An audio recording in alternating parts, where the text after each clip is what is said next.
ॐ अज्ञानतिमिरान्धस्य ज्ञानाञ्जनशलाकया चक्षुरुन्मिलितं येन तस्मै श्रीगुरवे नमः। वाञ्छाकल्पतरुभ्यश्च कृपा सिन्धुभ्यैव च पतितानां पावनेभ्यो वैष्णवेभ्यो नमो नमः। नमो महावदान्याय कृष्णप्रेमप्रदायते कृष्णाय कृष्णचैतन्य नाम्ने गौरत्विषे नमः। हे कृष्ण करुणा सिन्धो दीनबन्धो जगत्पते गोपेश गोपिकान्त राधाकान्त नमोस्तुते। तप्त कांचन गौरांगी राधे वृंदावनेश्वरी वृषभानुसुते देवी प्रणमामि हरिप्रिये। वृंदायै तुलसीदेव्यै प्रियायै केशवस्य च कृष्णभक्तिप्रदे देवी सत्यवत्यै नमो नमः।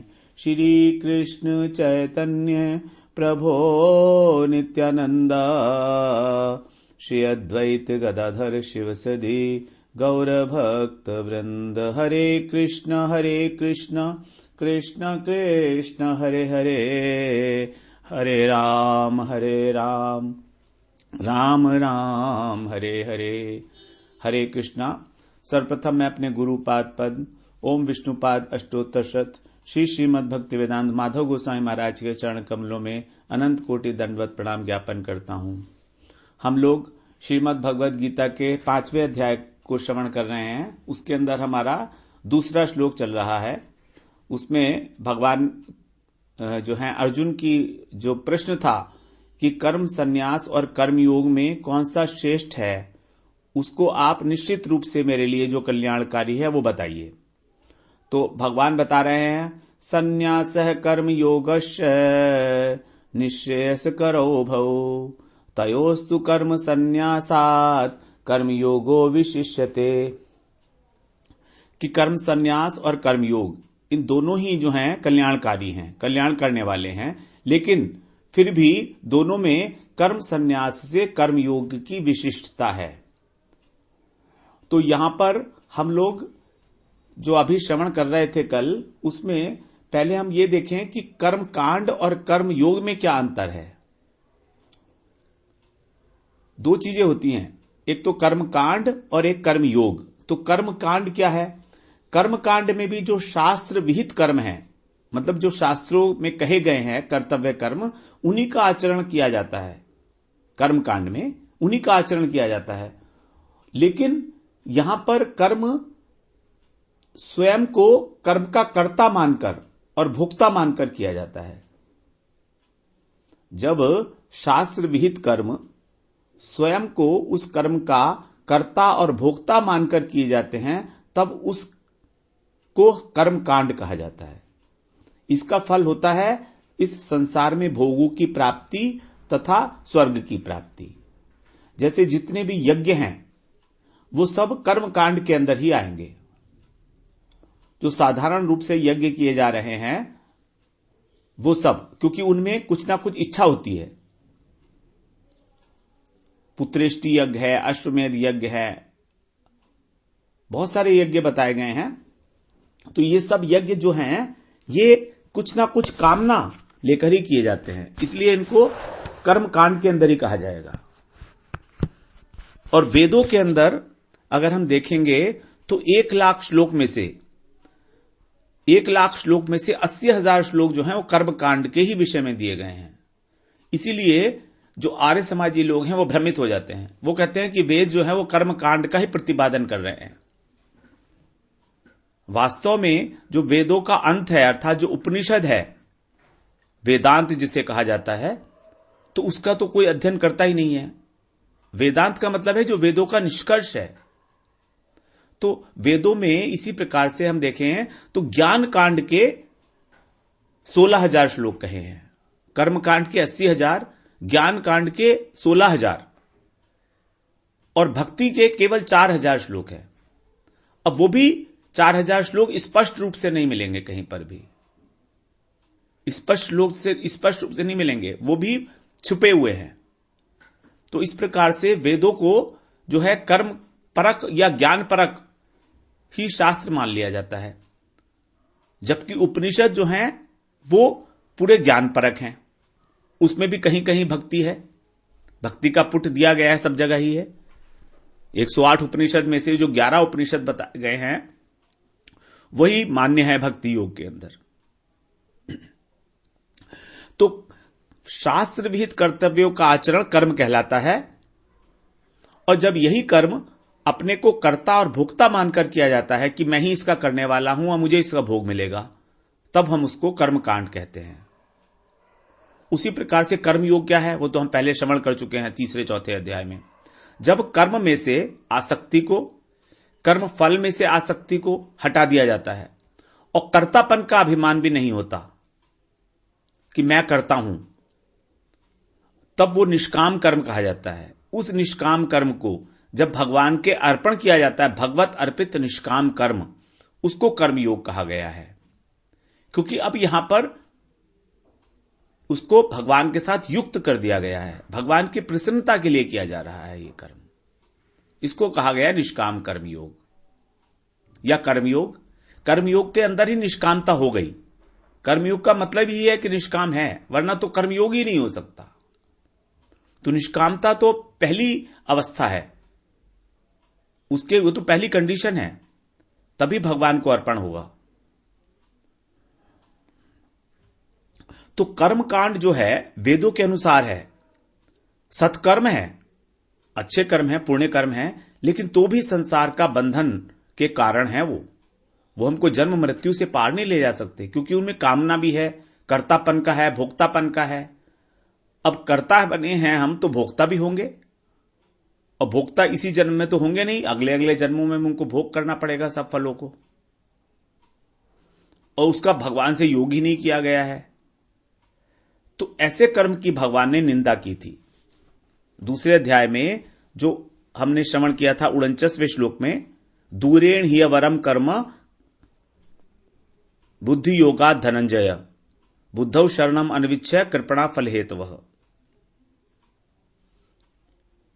तो इस सकाम कर्म की अर्थात कर्म कांड की निंदा की गई थी, और किससे तुलना किससे की गई थी? बुद्धि योग। और बुद्धि योग क्या था? कर्म योग। भगवत अर्पित निष्काम कर्म को ही वहां पर बुद्धि योग कह दिया गया था, जो बुद्धि योग का गौण अर्थ है।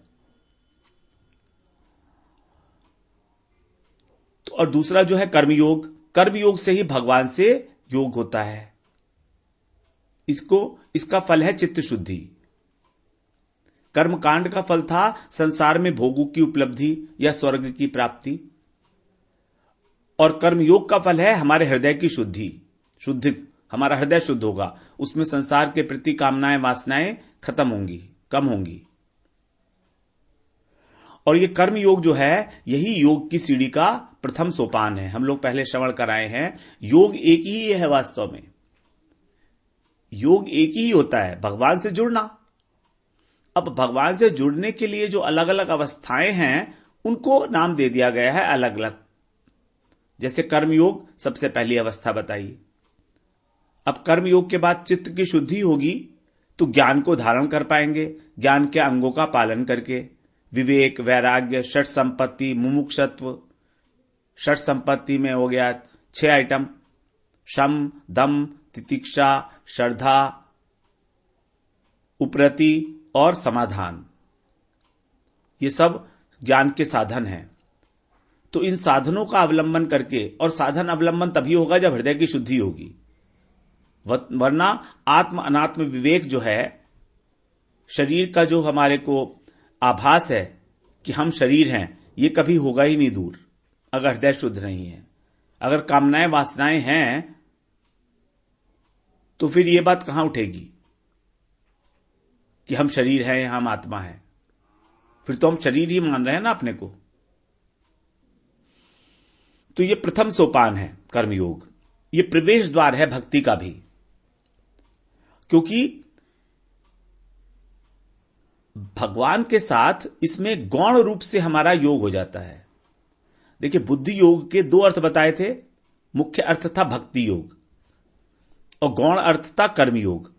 तो कर्म योग में भगवान के साथ हमारा गौण रूप से संबंध हो जाता है, गौण रूप से, सेकेंडरी लेवल पर, न कि डायरेक्ट। भगवान की सेवा की प्राप्ति नहीं होती है।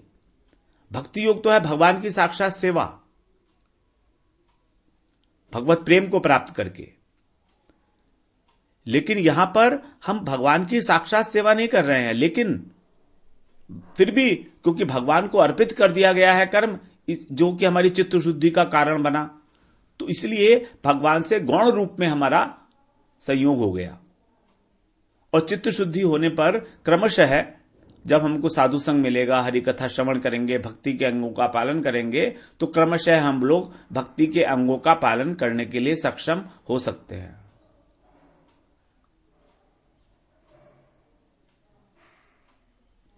क्योंकि सारे जो बंधन हैं वो संसार से हैं।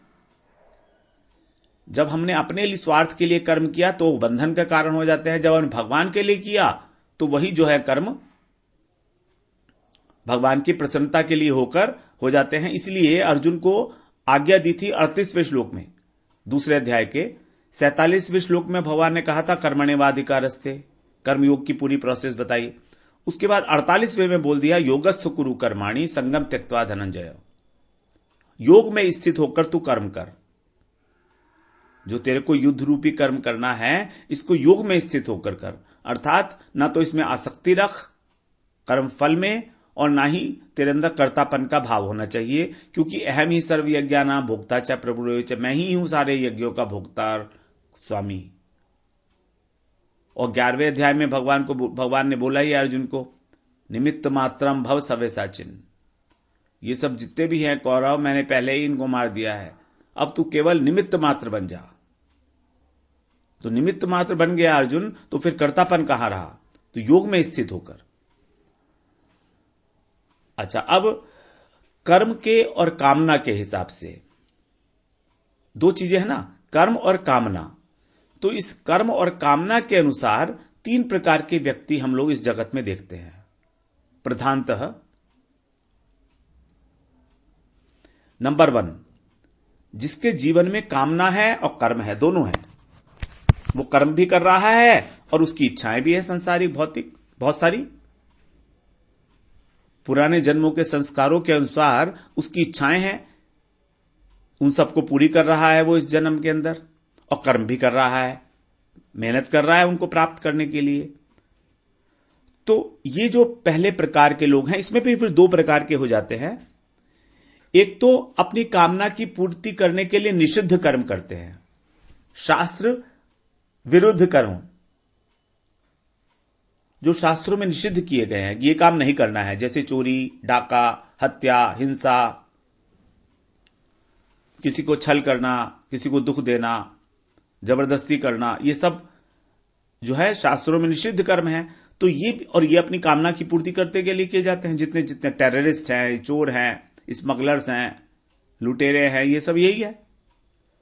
तो ये लोग तो अत्यंत निकृष्ट है, इनको तो पामर है, ये पामर कहा गया है इनको, पामर योनि है। मतलब इनको तो नरक मिलेगा ही मिलेगा, या तो पहले नरक में जाएंगे और या फिर निकृष्ट योनि में जाएंगे, क्योंकि ये तो विरुद्ध काम कर रहे हैं शास्त्रों के।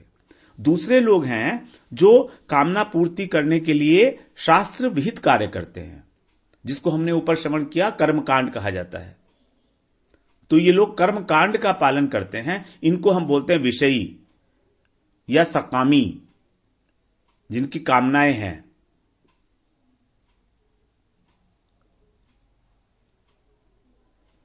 अब दूसरे प्रकार के लोग आते हैं। तो पहले प्रकार के तो हो गए जिनके अंदर कामना है और कर्म भी है। अब कर्म 2 प्रकार के हो सकते हैं, निषिद्ध और शास्त्र विहित।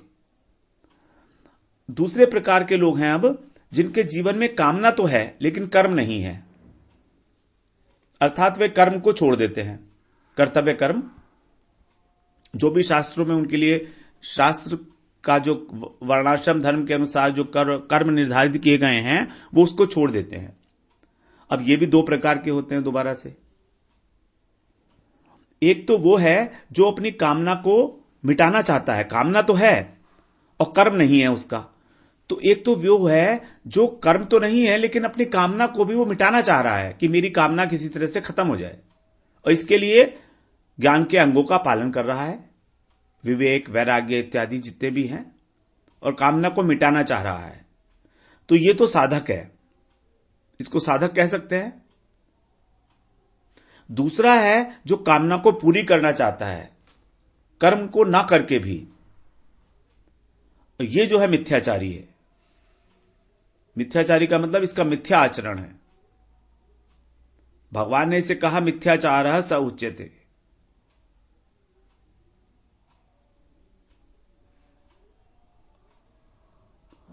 तो इसके लिए तो भगवान ने तीसरे अध्याय में बोल दिया था मिथ्याचारः स उच्यते।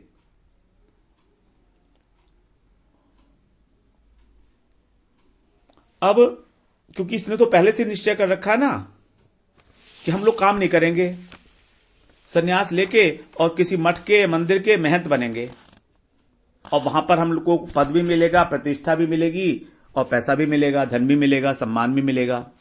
ये तो मिथ्याचारी है। ऐसे लोग भी बहुत हैं कलयुग के अंदर, जो मठों के अध्यक्ष बने हुए हैं, उनको कोई भजन वजन नहीं करना है और ना ही कोई कार्य करते हैं। वो सिर्फ उनको पोजीशन चाहिए मठ में भी या मंदिर में भी। ये दूसरे प्रकार के लोग हुए हैं। तो इसमें एक साधक हो गए और एक मिथ्याचारी हो गए। पहले वाले जो थे उसके अंदर दो प्रकार के लोग थे, एक तो पामर थे, निकृष्ट, और एक विषयी। दूसरे प्रकार के जो थे जो कर्म नहीं करते हैं लेकिन जिनके अंदर कामना है, तो कामना को अगर मिटाना चाह रहे हैं तो साधक हैं, और कामना भी है और कर्म नहीं करते हैं तो मिथ्याचारी हैं। अब तीसरे प्रकार के देखते हैं। तीसरे प्रकार के लोग हैं जिनमें कामना नहीं है तो भी कर्म कर रहे हैं, शास्त्र विहित कर्म। ये वास्तविक साधक है, ये वास्तविक साधक है। इसके लिए भगवान ने तीसरे अध्याय के 7वें श्लोक में बताया था, यस्त्वेन्द्रियाणि मनसा नियम्यारभते अर्जुन कर्मेन्द्रिय कर्मयोगम असक्तः स विशिष्यते। जो पुरुष मन से इंद्रियों को वश में करके, इंद्रियाणि मनस, यस्त्वेन्द्रियाणि मनसा, नियम्य माने वश में करके मन से, और अनासक्त होकर, असक्तः समस्त इंद्रियों से कर्मयोग का आचरण करता है, वो सविशिष्यते, वो विशेष है अर्थात श्रेष्ठ है। तो यहां पर आया कर्म संन्यास से कर्मयोग श्रेष्ठ है, अभी इस अध्याय में बोला गया इसी श्लोक में। और वहां पर आया था कर्मयोग ही विशेष है, यही है कर्मयोग की विशिष्टता। वहां पर भी कर्मयोग को विशिष्यते कहा था, और यहां पर भी कर्म संन्यास की अपेक्षा भी कर्मयोग को विशेष बता रहे हैं। तो इस विशिष्टता का कारण क्या है? इस विशिष्टता का कारण एक ही है, निष्कामता। और इस निष्कामता का जो मूल है, जो आधार है, वो है कर्तापन का भाव न होना, कर्तृत्व बुद्धि का अभाव। और यही निष्कामता या कर्तृत्व बुद्धि का अभाव ही श्रेष्ठता का प्रतिपादन करता है कि कौन सी वस्तु श्रेष्ठ है दोनों में।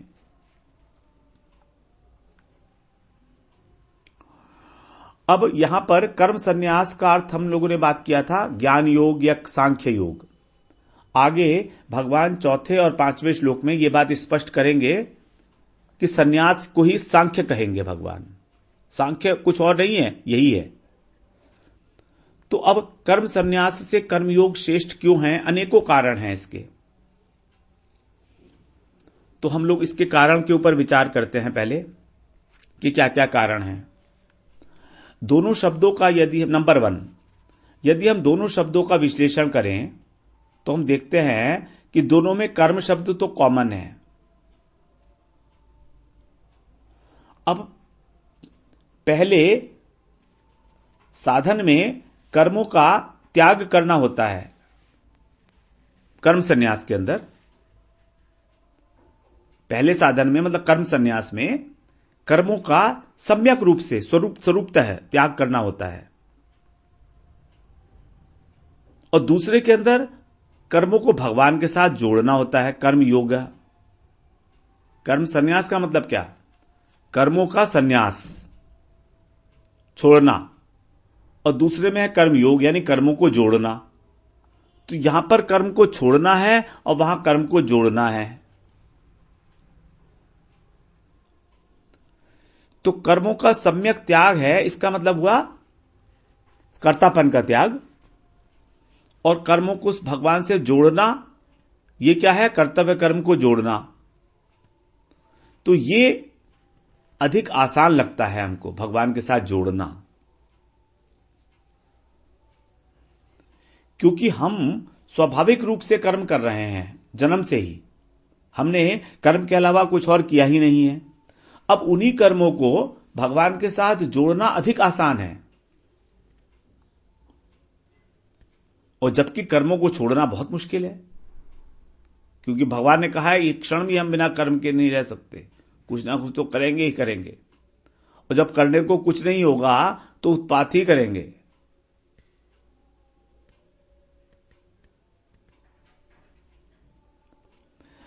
तो इस प्रकार से सांख्य योग में कर्तापन का त्याग है, और कर्म योग में जो फल है उसका त्याग है पहले। देखिए, कर्म योग में भी दोनों चीजों का त्याग है वास्तव में। तो फल के अंदर भी आसक्ति हटानी है और अहंता भी हटानी है।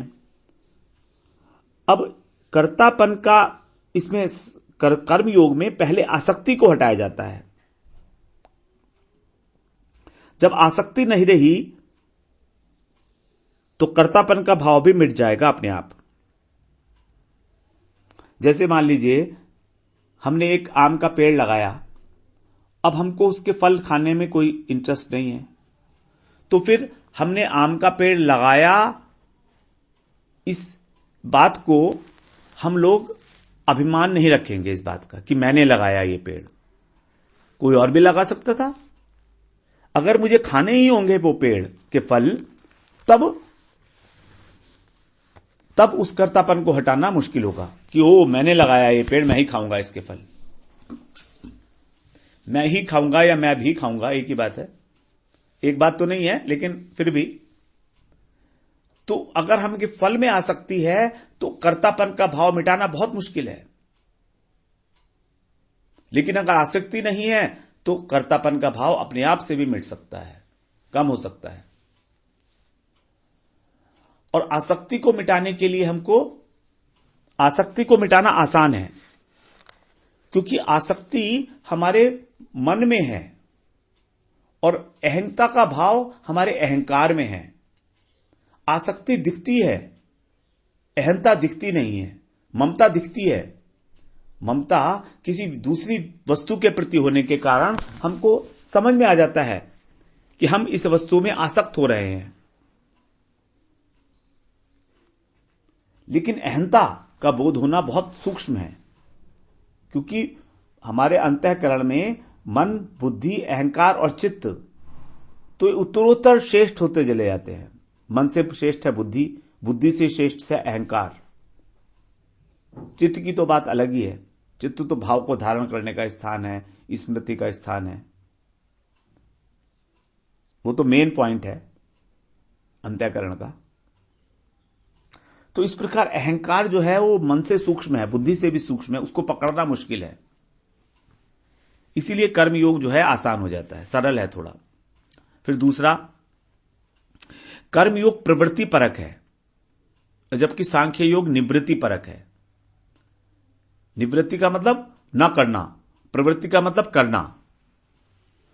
और सभी जीवों का जो स्वभाव है वो प्रवृत्ति परक होता है। हम कुछ ना कुछ काम करना ही चाहते हैं। तो कर्म योग इसीलिए स्वाभाविक साधन हो गया हमारा। इसमें हमें कुछ एक्स्ट्रा नहीं करना है, जो काम कर रहे हैं वही करते रहना है, और उसमें एक्स्ट्रा जोड़ देना है आसक्ति को हटाकर। जबकि सांख्य योग में कर्म का ही स्वरूपतः त्याग करना है, जो बहुत मुश्किल है। भगवान ने कहा है कि हम एक क्षण भी बिना कर्म किए नहीं रह सकते। मन से, वाणी से, शरीर से कुछ तो कर्म होगा ही होगा कहीं ना कहीं।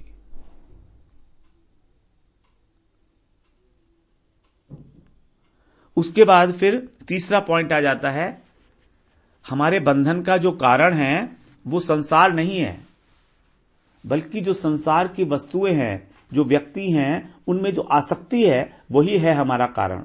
जगत बंधन का जो हमारा खिंचाव है वही बांधता है हमको।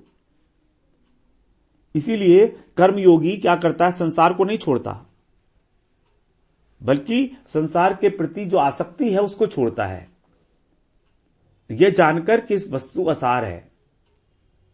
गुरु वैष्णवों के मुख से श्रवण करता है तो सोचता है कि यह सब असार है, इसका कोई सार नहीं है अल्टीमेटली। जबकि सांख्य योगी को दोनों चीजें निकालनी पड़ती हैं, संसार को भी और आसक्ति को भी। सांख्य योगी संसार को भी नीति नीति करके नकारता है कि यह भी नहीं है, संसार मिथ्या है, जबकि वास्तव में संसार मिथ्या नहीं है। संसार जब तक है तब तक सत्य ही है, जब तक है तब तक सत्य ही है, नश्वर है, न कि मिथ्या।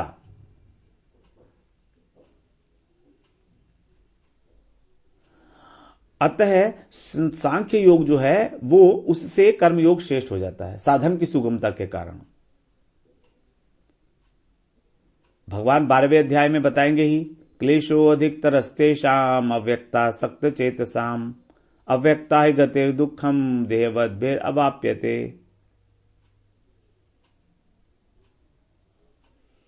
अव्यक्ता सक्त चेतसाम, जिनका चित्त अव्यक्त में आकृष्ट है, आसक्त है, वो बहुत क्लेश कारक है साधन। ये वाला साधन बहुत क्लेश कारक है, ब्रह्म का चिंतन करना। और अल्टीमेटली जो हम देहाभिमानी पुरुष हैं उनके लिए जो अव्यक्त विषयक गति है अर्थात ब्रह्म सायुज्य, वो भी बहुत दुख देने वाला है। अव्यक्ता है गतिर दुखम,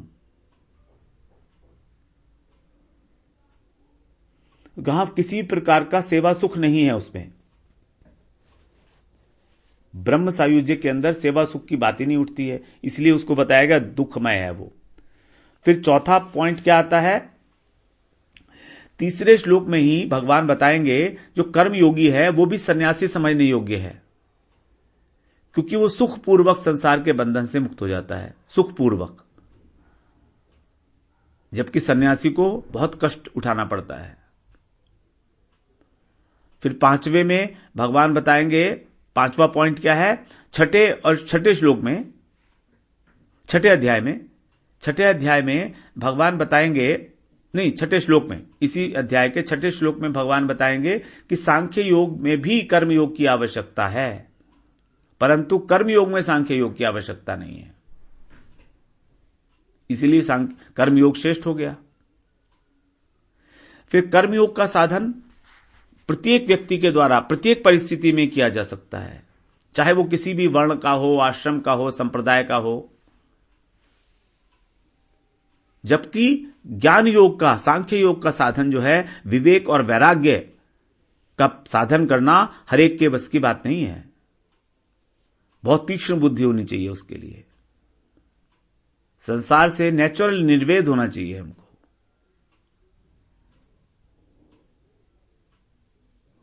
उसके बाद बताते हैं